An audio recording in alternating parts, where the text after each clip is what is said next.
Collected Essays of Valerie Lynn Stevens.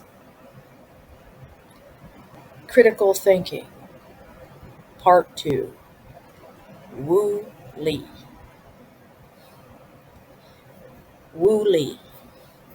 First principle of critical thinking, being mindful of the hindering presence of Wu Li.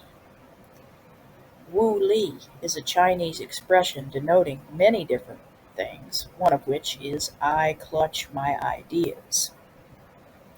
If one is to train the mind in the way that it should go, then first we must start with a tabula rasa, or a clean slate.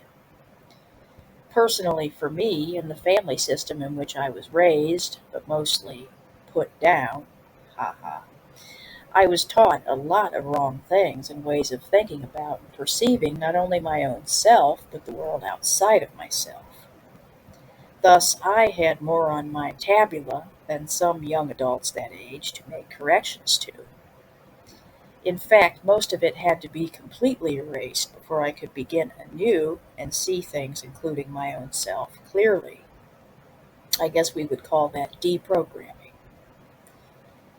And I will add, this is a painstaking, arduous, and often painful and frightening process. This is why a lot of people shy away from teaching themselves a better way to think, because they have, like I had, been programmed with a lot of misconceptions, if not total lies and BS.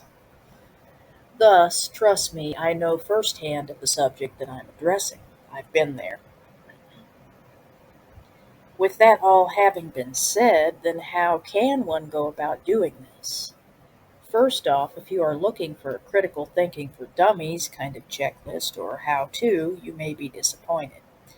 As I said before, each individual must make their own journey inward, if you will.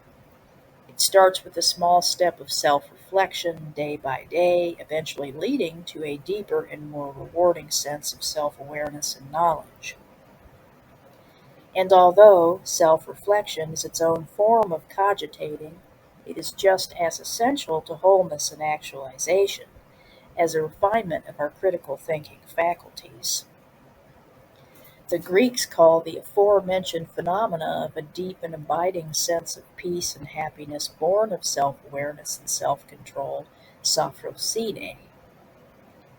And trust me, when we come to take the time with ourselves to know ourselves, we will become much healthier and happier, at least relatively speaking. But mainly in having gotten to know ourselves, we will be able to now actualize ourselves, our truest wants and desires out in the world. We will also experience the added benefit of being able to share in that health and happiness with others. As someone once sagely observed, one cannot serve from an empty vessel. But mostly, in keeping an open mind to continual learning, we will achieve untold personal growth and fulfillment.